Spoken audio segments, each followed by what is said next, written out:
Les êtres humains ont la bougeotte. Au XIe siècle, les grands réseaux routiers voient le jour avec la route de la soie conçue par les Chinois.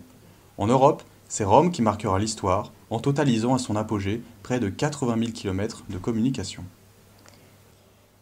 Depuis la révolution industrielle, nos moyens de déplacement évoluent. Bateaux à vapeur, voitures à moteur, véhicules électriques, le futur nous réserve bien d'autres surprises. Les trains de demain surferont-ils sur un champ magnétique? Les moteurs à plasma nous amèneront-ils aux confins de la galaxie? Transport rime avec mobilité. Se déplacer est devenu vital pour trouver du travail, mais aussi pour construire des liens sociaux, culturels, économiques et politiques, où que l'on soit. En 2017, les transports représentent 17,3% du PIB, ainsi que 1100 milliers de kilomètres de route. Le secteur des transports et de l'entreposage emploie également 1,4 million de personnes.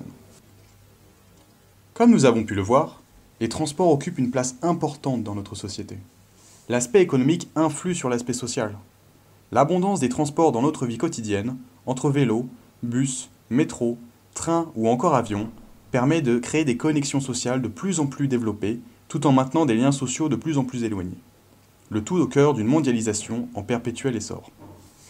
Les voies de communication connectent donc le monde et permettent à nos sociétés d'échanger, de prospérer et de se développer. Cependant, alors que le réchauffement climatique est au cœur de nos préoccupations, et que la santé dans les grandes agglomérations est de plus en plus dégradée, on découvre au cœur de ce problème les transports. En 2016, 62% des voitures individuelles roulaient au diesel, dont la combustion rejette des particules fines et ultra fines, particulièrement nocives pour la santé.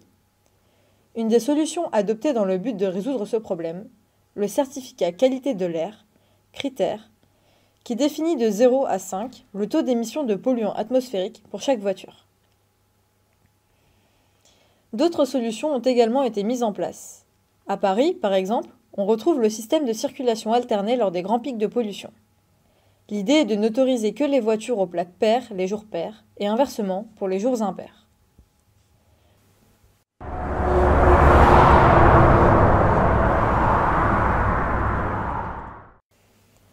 Autre problème important, l'impact du bruit constant sur la santé. Qui n'a jamais été réveillé au beau milieu de la nuit par une moto ou une voiture filant à toute vitesse? La vie citadine est bruyante, de jour comme de nuit, et vient troubler notre sommeil. Ainsi, l'OMS distingue deux gammes de niveaux sonores. À partir de 45 décibels, on constate les premiers effets sur le sommeil dans les groupes vulnérables, en l'occurrence les personnes âgées et les nourrissons.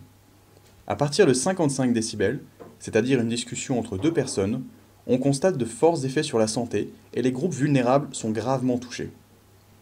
Le manque de sommeil dû au bruit peut générer du stress, détourne l'attention, augmente les risques d'hypertension, d'acouphènes. Autre que le bruit, les transports ont un impact sur la durée de vie.